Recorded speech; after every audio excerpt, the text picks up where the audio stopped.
Ashama akka moltaan daawwattoota koo hundi keessa fayyaa keessanii nageenya rabbii bakka jirtanitti isiniif haa baay'atu hunda keessaniif isin jedha. Ay nagaa koo galata rabbii naa galatu. Biyya keenyas rabbiin nagaa nuuf haa godhu. Har'aan kana wanta ani qabadhee dhufee loomii yookiin leemoon isa jedhamudha. Isa haalatti fayyadaman akka itti fayyadamutti isiniif qooduu dhufe. Isinis immoo yoo isin fayyadee yoo isiniif ta'u ta'e aroanaaf baay'ee ta'eeraan isaan immoo warroonni araba baay'inaan itti fayyadamanii isinis itti fayyadamaa isin jedha. Loomis faayidaa isaa hundumti keenya iyyuu hin beekna. Egaa loomiin viitaaminii C of keessaa qaba. Loomiin immoo gaan isin jedhu loomii goggogaadha. Isa kanadha. Isa kana manatti hojjedhee manatti caccabsee jechuudha. Isa kana manatti caccabedha. Bifa inni kun gurraacha malee manatti caccabedha. Inni kun immoo kan suuqiidhaaf bitamedha jechuudha. Kinoo faayidaa isaa asirraa ilaaltan baay'ee bu'aa hedduu qaba isin jedha. Keessattuu warroonni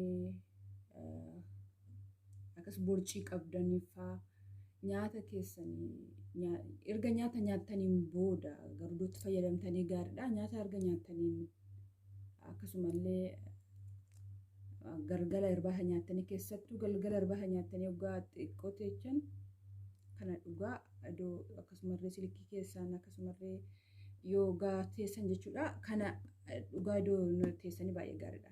Akkuma dhugdaniin gara riba keessanii iddoo galuu baattanii baay'ee gaariidha. Akka dhugdanii osoo hin taane akka nyaataniin jechuudha. Nyaata nyaatanii iddoo bakka riba dhaquu baattanii xiqqoo iddoo turtanii gaariidha. Kana dhugaa jechuudha. Baay'ee gaarii dhugaa isin jedha. Warroota borcii qabdaniif isheetanatti jabaadhaa isin jedha. Faayidaa isaa immoo viitaaminii C of keessaa qaba. Immoo keessattuu rifeensa keenya fa'aa bifa isaa miidhagsuudhaaf bishaan isaa jechuudha. Baay'ee gaariidha rifeensi keenyaatiif halluu rifeensa keenya tolchuudhaaf jechuudha. Tanas isin jedha garumaan laalla waan hundaaf iyyuu. Amma haalaan itti daffisee sana kan itti dhugummoo isin agarsiisa. Inni kun istoovidha. Kun immoo qorqoraadha. Istoovii fidadheera. Amma nan banadha istoovii koo.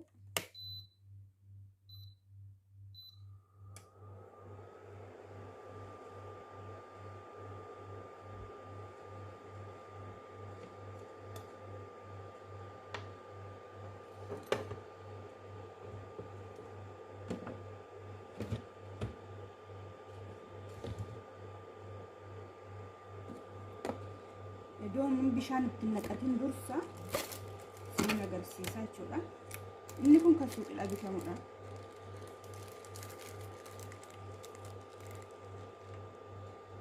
Akkasittan itti naqadha.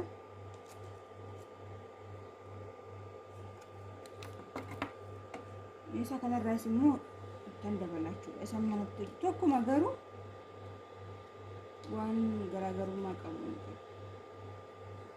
Isa kana maaliifan fide isa kana caccabseen fide jechuu isin agarsiisu fan. Kazani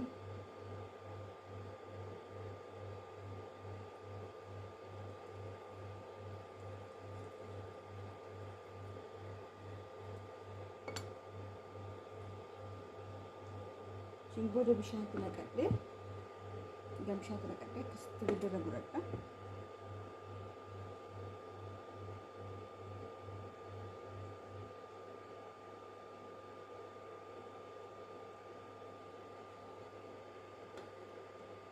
Naaf danfan ganaaf dafutti immoo faayidaa isaa ilaalla isin jedha. Faayidaa isaa isin beektu garuu bal'ina.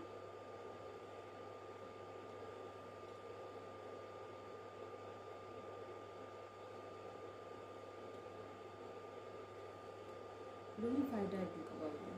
Viitaaminii C dhaan badhaafamedha. Badhaasa viitaaminii C keessaa qaba. Haaluma rifeensa keenya nuuf tolchuuf firree bareedaa nyaata salaaxaawwan garaagaraa gaaguunee itti fayyadamu baay'ee gaariidha.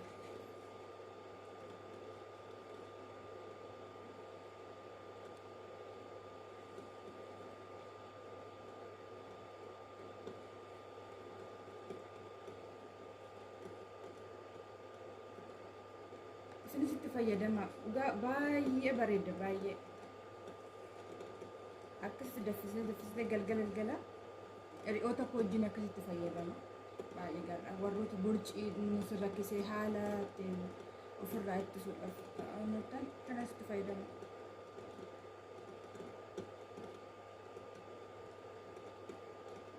Furdinni garuu faayidaa hin qabu. Akkasitti furdinni furdinni namni tokko garuu jaalatee miti qaamni isaan dafeetuma akkasitti ammuma tokkotti iyyuu of eeggannoo gochuu qabu.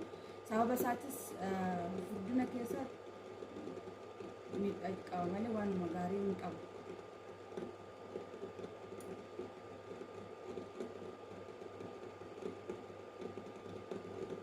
Bifa isaa akkasitti yoo barbaadan akka barbaadan irra tursiisuu dandeessu akka sirriitti gurraacha'utti. Yoo sirriitti gurraacha'e immoo ina dhaabadaa akkasitti osoo hin taane ogumanni yeroo lamaan takka akkas danfuu yaade irraa baastanii dammaan loomii fi damma immoo beeku bu'aasaa baay'ee gaariidha. Shukkaara doo fayyadamuu baattanii. Dhugaan isin shukkaara fayyadamina. Dammaan fayyadama. Wanta fayyadamtan dammaan.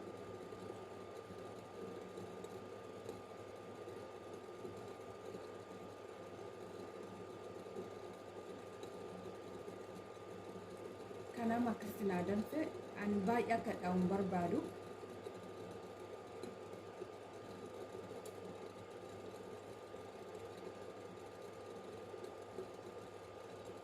Amma irraa baafadheetiin hoggaa buusee immoo haala itti fayyadamu immoo walumaan laallattiin jedha haala itti fayyadamu.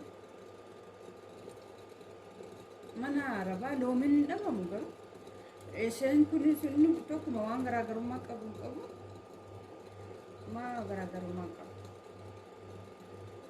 Asitti iddoo ani dubbisa isaa sirriitti ilaaltanii baay'ee ani bu'aa nuuf argamsiisu beektani.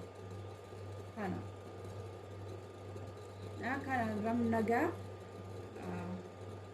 hoggaan immoo ani immoo dhuguu fayyadamu ilaalamu maal jechuudha bakka nagaa kana cufastoo bituutu. Ormaan laallata.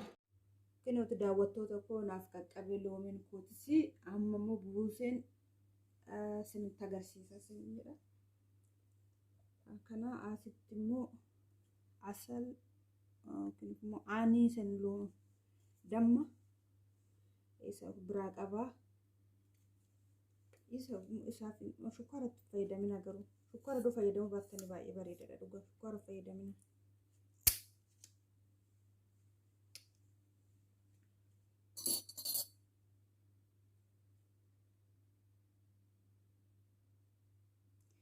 Damma yoo baay'istan iyyuu maa isin miidhu waan isin miidhu hin qabu.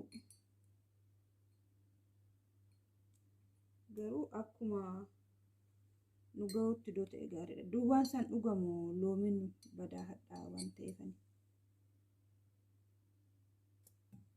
Anaaf re'oonni kun jiru isaan wajjin fayyadamna galgala.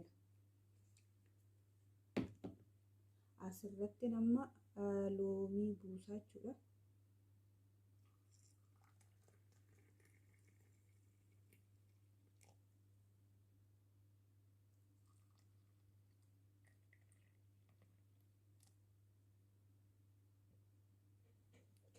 Loomii kana sabbaan barbaadeen dabalataa hin barbaanne immoo akkasumaan dhugaa jechuudha takkaan jechuudha.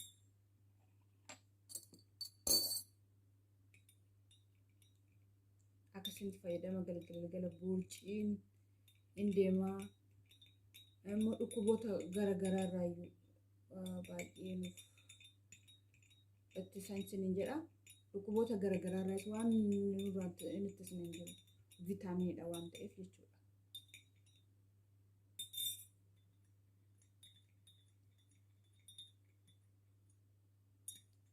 Ri'aatii yaafan kennaa kaameraatti mul'atu.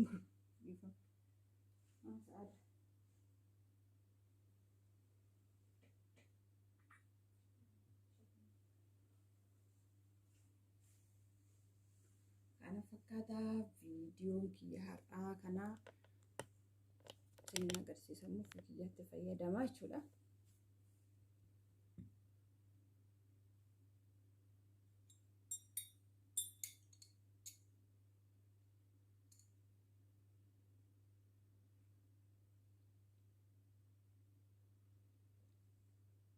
Warri hadhaasaa jibbitan dammatti goran hadhaasaa hin jiru gonkumayyuu dhugaa. Hadhaasaatiif jettanii waan dhiistaniif hin qabu jechuudha. Gara dammaatti jijjiirama siruma hadhaa'umsaa hundumti isaatiiyyuu gara dammaatitti deema malee waan hadhaa'u hin qabu dhugaa.